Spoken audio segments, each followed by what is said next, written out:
What is going on, everybody? Here we are with some more randomized Fire Emblem 7 Hector hard mode. We are at the final chapter, and last we left off, we were having a grand old time. Nino, Jafar, Pent, Farina, everybody putting in so much work. Then everything changed when the fire dragon attacked. This guy up here. Ridiculous. Ridiculous. Goddamn ridiculous. So there's only one way that I considered, or not, well, no, I considered many different things. Let me just tell you that right now. But there's only one way that I decided that I could even possibly kill this guy without nerfing him. So you'll notice that I had to start over and bring a different squad up into this final battle. No longer will Jafar be here. We have Heath. Who is, I fed him a few levels. He is now a level 18 druid as opposed to 16, and it's very important that he gets 2 points of magic. If he doesn't get these 2 points of magic right here, this is impossible. This will be impossible. Actually, the dragon didn't spawn with max defense this time, so maybe 1 point would have worked. But anyways, the point I'm trying to get, and what I'm sure that most of you will realize, is that the only way I'm going to be able to kill this guy is with a Luna crit. Unfortunately, with the Luna, Heath does actually not have any crit on the dragon because the dragon is an asshole and has 30 luck. 30 luck! Look, so unnecessary. So extra, man.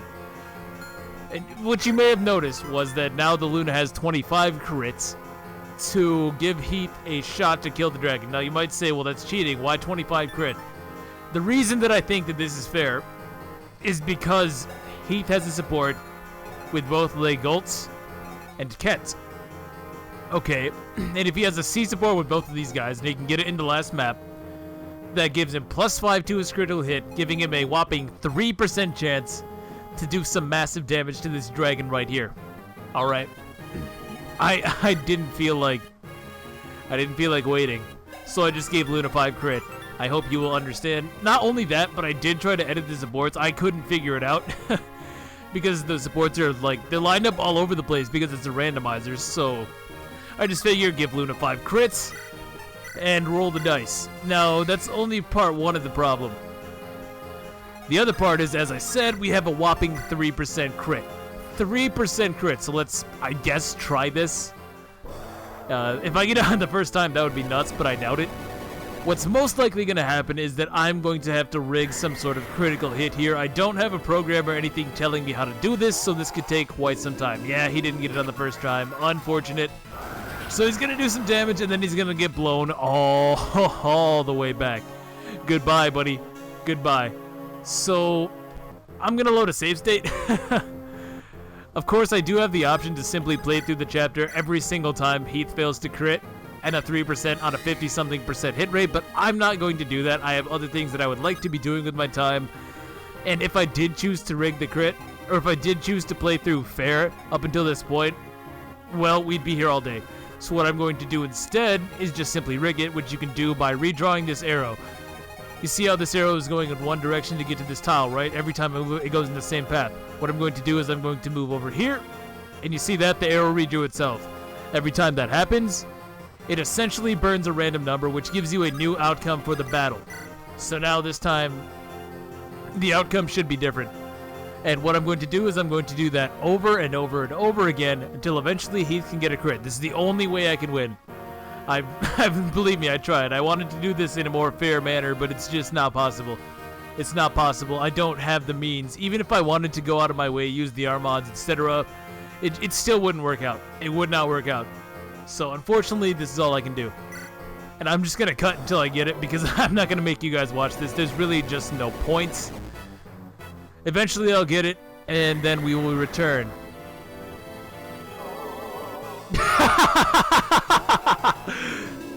Are you kidding me? Are you serious, Heath? Come on, man. Come on. I wasn't ready for that. Oh, now I feel bad for killing him. Now I feel bad for getting him killed. Heath is that guy. Give me a second. I need to recover. I need to recover from that.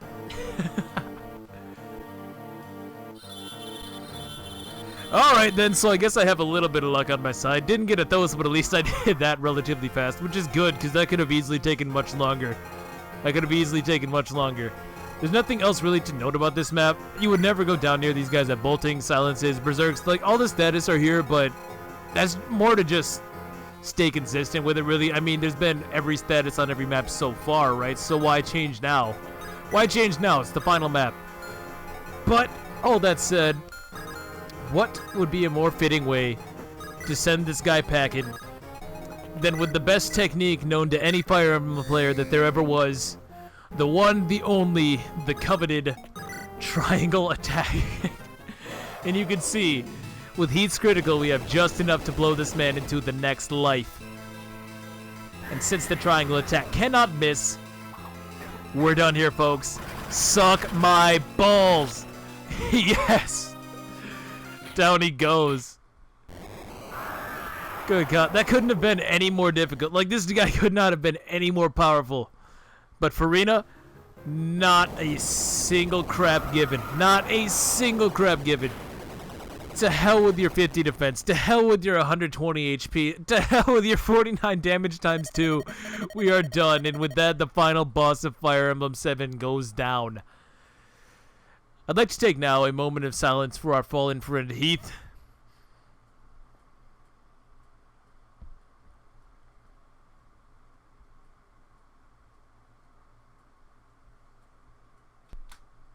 You will be missed, buddy. Alright. Let's move on. Let's get ourselves this ending. And enjoy the epilogue. Man, this has been quite a ride. I say that, but I'm still just going to skip over all of this, to be honest. Goodbye, Ninian. I wish you were not a mage. I wish you were a dancer. You know what would have been really funny to me? If Sarah were a Thos. Not because I want to see Sarah die or anything, but just because I think her reaction to dying there would just be hilarious. Like, it's so annoying! Oh, well, that's a nice little CG. Man, I gotta say... Oh, I get a chance to save here. I gotta say, doing this has been hella fun. This has been so much fun, guys. This might be the favorite playthrough of mine that I've done so far. I don't know, Tearing Saga is still really up there, but this has been an absolute blast from start to finish. And I will be completely honest, I think that playing through this again has sort of raised my opinion. No, excuse me. Don't know what I ate, man. Oh, wow, I can just skip through all of this. First game released in the West. Don't even make you watch the credits. Fire Emblem 6 made you watch that crap. And here are my glorious turn counts. The best possible, of course.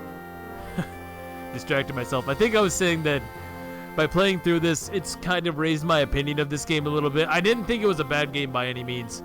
By no stretch of the imagination do I feel that this is a bad game. Definitely a great entry point to the series for newcomers. And really the Western audience as a whole, I would say. It's definitely a good game for that sort of thing. But I think that really playing through this again has raised up a lot of fond memories for me, to be honest. And I know I didn't really talk about as many of those as maybe I could have.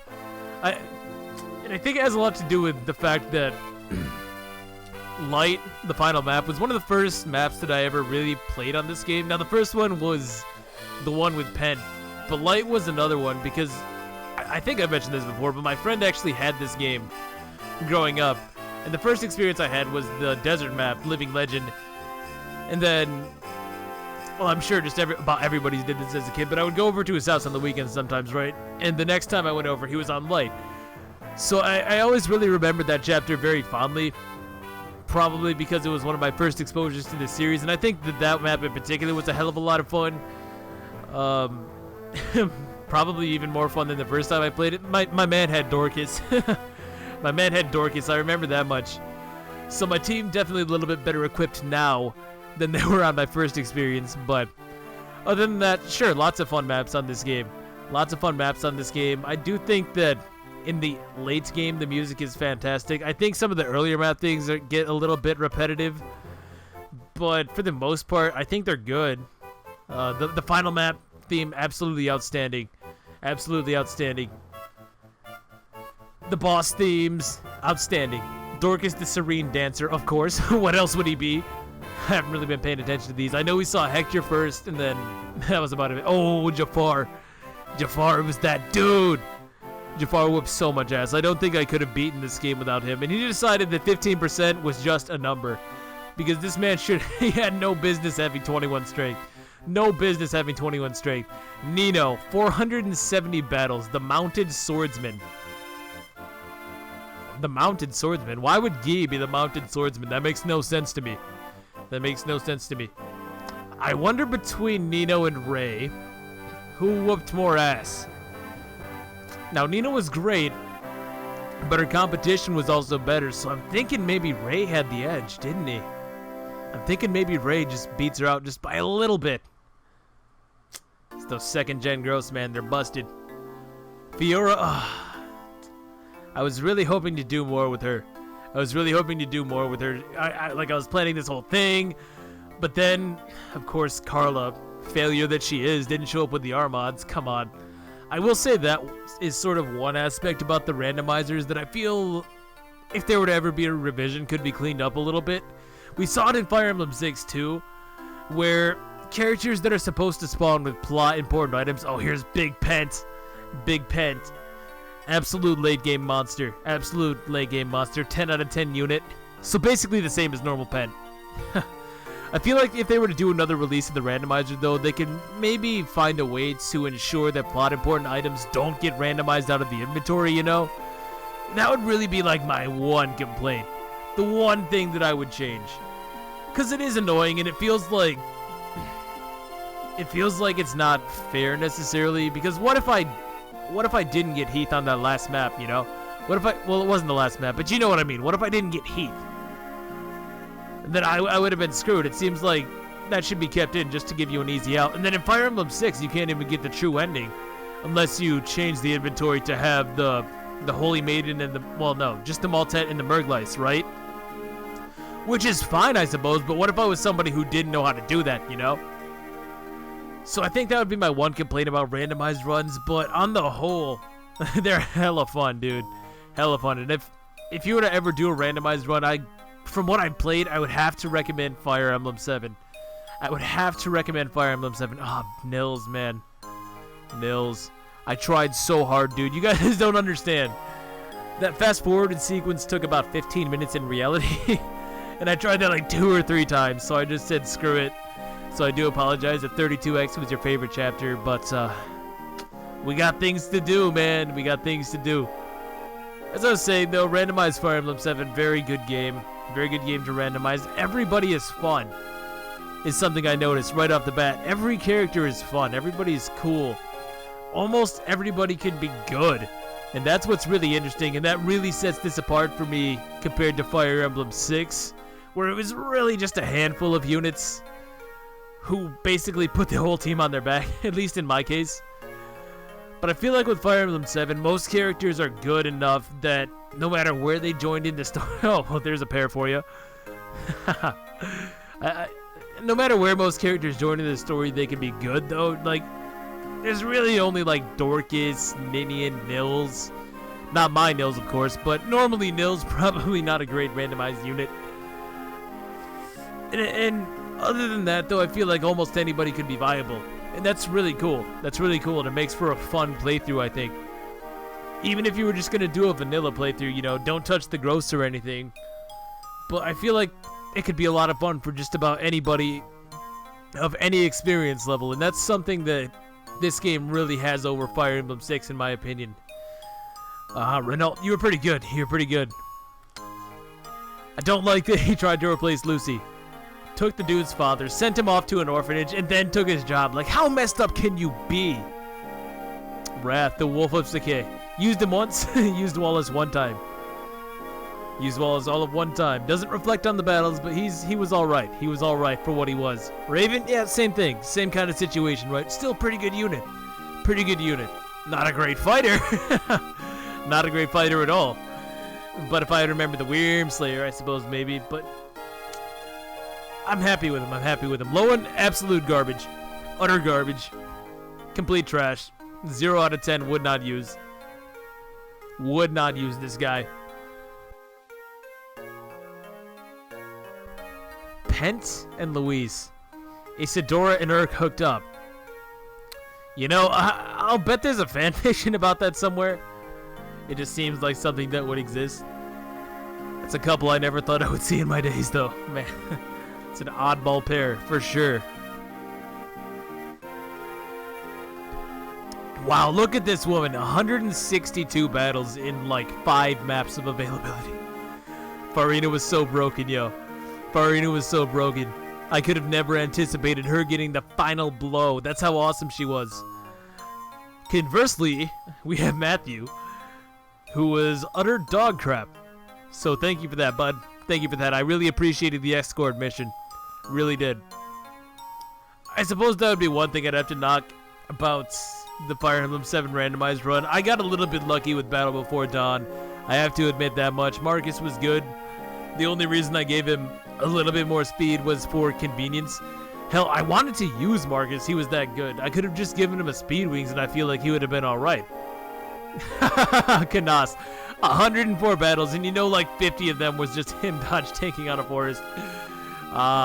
He's that guy though. I love Kanas.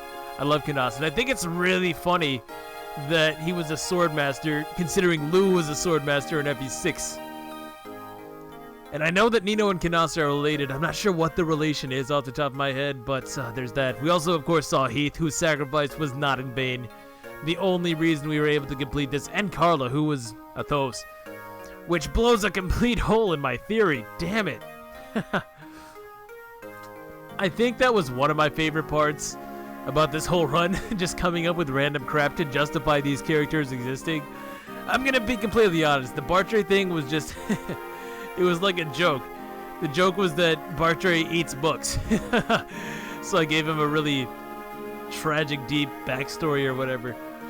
But you guys seem to like it, so that was a lot of fun for me. I had one for Nils too, but I didn't get the opportunity to use it because it just didn't work out. It just didn't work out, which is a little bit unfortunate. Florina actually ended up being pretty good in the end. Actually ended up being pretty clutch and light. I can't even lie. I'm just glad that the triangle attack worked, to be honest. I didn't even think about it, and then I realized, oh hey, I have to bring Florina. Oh, here we go. Deltre, the famed genius. That's what I'm talking about. That is what I'm talking about. The tactician vanished after the final battle. Bern, Lycia, and Etruria all sought the famed skills, but none ever found the tactician. Yeah, that's right. I stayed low-key. And damn, man. 3 whole nations went to war over me. Calm down, guys. There's enough Deltre for everybody. Okay. It's jokes, guys. It's jokes. I'm not that conceited, I swear. I swear to you. Alright, nobody cares about Roy, right? I don't think so. And that's gonna be the ending. That's gonna be the ending. We finally did it. I feel like this one just came and went, man. This has been so much fun from start to finish for me. I think the best part about this for me personally, though, and I know I'm about to sound like a lame for saying this, but the best part about this all for me was you guys and seeing how engaged you were and seeing all the funny comments you guys posted. And some of the more artistic of you even contributed some really, really awesome fan art for this, and I would be remiss to not show that off. So what better way to send us off than to go over that right now? Okay, so I've got these up, and these are going to be in no particular order, just the order that they happen to be saved to my computer in. Let's see, let's pull up our first one. Also thought I'd say a little something about each one, just whatever jumps out to me. I could honestly probably say enough about most of these to extend the video by another half an hour, but I'm going to try not to do that and just try to stick to just one thing about each one. Alright, so the first one we have is Farina by Guido Mista. I hope I'm saying that right, aka Robert Admire on the YouTube account. So we got Farina here looking thick. I really like the choice to make her like, it's like a combination between her regular class and Lynn's Blade Lord class, which I think that's really cool. And also, yes, I can confirm that each time she got a good level up, $5 came directly out of my bank account. God damn it, Farina. Next up, we have a Hawkeye by Kiki Labyrinth. Let's pull this boy up. I really like the shading on this one. It seems like you've got your own style with that, man. And I definitely like the choice to make Hawkeye shirtless, or open-shirted, rather. It'd be a shame to let those muscles go to waste, man.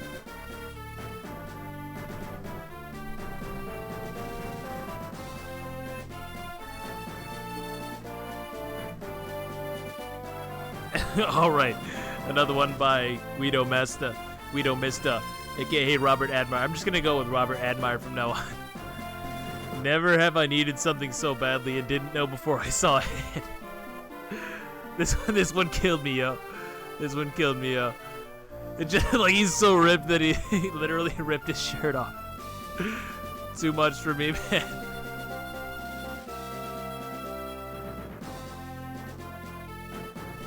And here we have the man with the plan Jafar, another one by Kiki Labyrinth. Again, I really like the shading that you use on these, and I love that look on his face like, yeah, I just killed your whole army, what are you gonna do about it? It's so nonchalant.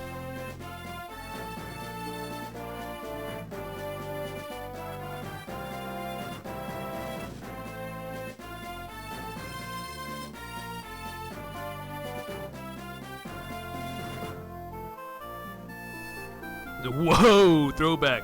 So now we have Klein in this one. Yeah, I bet you didn't think you'd be seeing him. He was, of course, an awesome Wyvern Lord in my Fire Emblem 6 randomized playthrough, and you can see that in the armor design, but not only that, but it also really keeps that whole royal look about him, and that's a really cool effect, I think.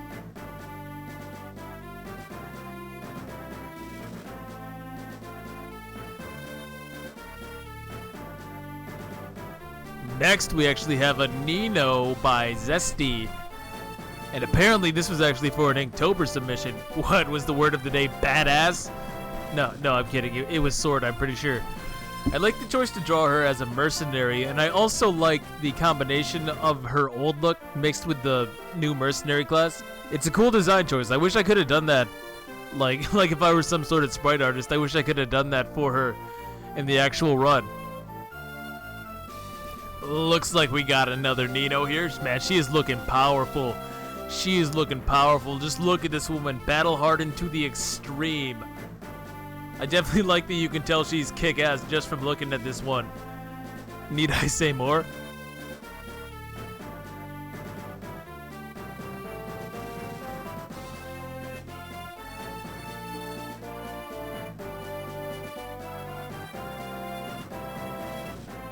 Badass though she may be, here we have the OG of OGs. It's that dude Ray, here to take lives, claim your soul. I love how imposing he looks here.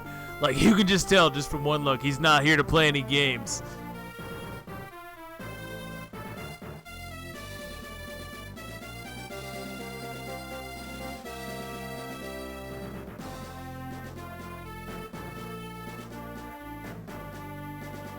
I wasn't sure if this one was supposed to be specific to the randomizer, but I really just like it anyways, so I threw it in.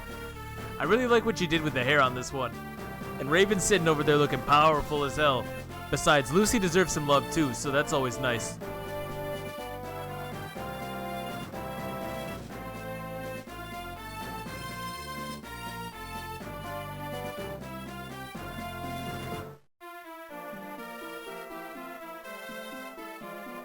And last but certainly not least, we have a group shot by Katie Laforet, aka Mademoiselle, in the Discord. Hopefully I said at least one of those correctly. I love a lot of things about this. If I had to pick just one thing, I would say it's the attention to detail that each character got.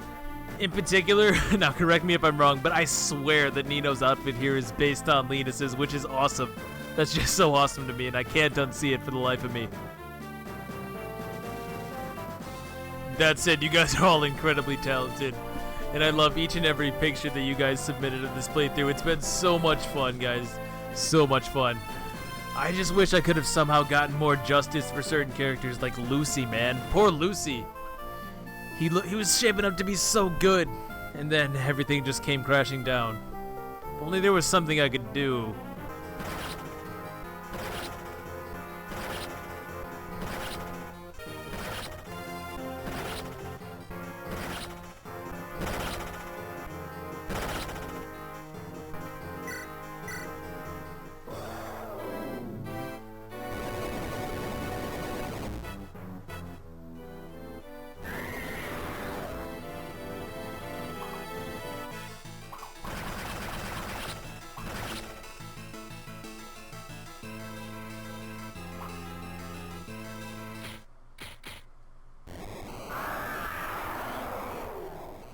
thank you all for watching. I hope you enjoyed as much as I enjoyed playing.